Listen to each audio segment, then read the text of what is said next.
पुणे जिल्हा परिषद आणि पंचायत समिती निवडणुकीची रणधुमाळी सध्या सुरू आहे। पुण्यातल्या मुळशी तालुक्यातनं 34 पौड अंबडवेट जिल्हा परिषद गटातनं राष्ट्रवादीच्या मिलिंद वाळंज यांनी जोरदार शक्ती प्रदर्शन करत आपला उमेदवारी अर्ज भरलेला आहे। स्थानिक आमदार शंकर मांडेकर आणि अजित पवार यांच्या मदतीनं 100% राष्ट्रवादी काँग्रेसचाच झेंडा फडकवणार असा विश्वास मिलिंद वाळंज यांनी व्यक्त केलेला आहे। या संदर्भात राष्ट्रवादीचे उमेदवार मिलिंद वाळंज यांच्या सोबत आमचे प्रतिनिधी अमोल धर्माधिकारी यांनी संवाद साधलाय। पाहूया। आता आपण मुळशीमध्ये आहोत आणि इथं पंचायत समितीमध्ये काही वेळापूर्वीच मिलिंद वाळंज यांनी सुद्धा उमेदवारी अर्ज भरलेला आहे। शेवटच्या क्षणापर्यंत धाकधूक होती, पण अखेर अर्ज भरलेला आहे। तर काय प्रतिक्रिया? आमच्या पक्षाचे राष्ट्रीय अध्यक्ष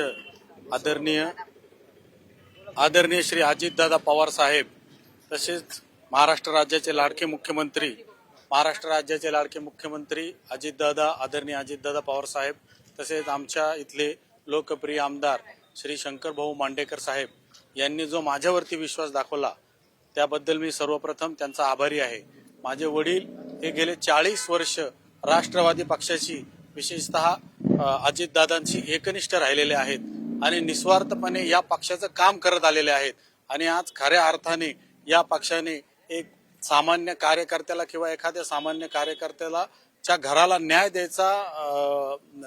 दिलेला आहे। इथं विकास करण्यासाठी खूप काही स्कोप आहे। मी मतदारांना आपल्या माध्यमातून आवाहन करतो की ज्यांची सत्ता राज्यामध्ये महाराष्ट्रामध्ये आहे अशाच पक्षाच्या, म्हणजे आदरणीय अजितदादांचं कार्य आपण बघता की धडाकेबाज असतं। लाडक्या बहिणींचा अजितदादांना खूप चांगलं पाठबळ आहे आणि त्या अशा पक्षालाच आपण निवडून द्या, जेणेकरून आम्हाला देखील इथं काम करण्याची संधी मिळेल। अनेक ठिकाणी म्हणजे रोड, लाईट, पाणी इथं कुणीच लक्ष दिलेलं नाही।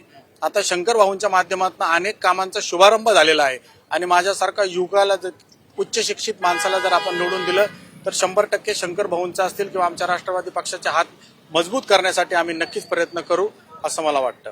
कॅमेरामन तुषार नानावरेसह अमोल धर्माधिकारी, लोकशाही मराठी, मुळशी। लोकशाही मराठी, ऐका, पहा, जागरूक रहा।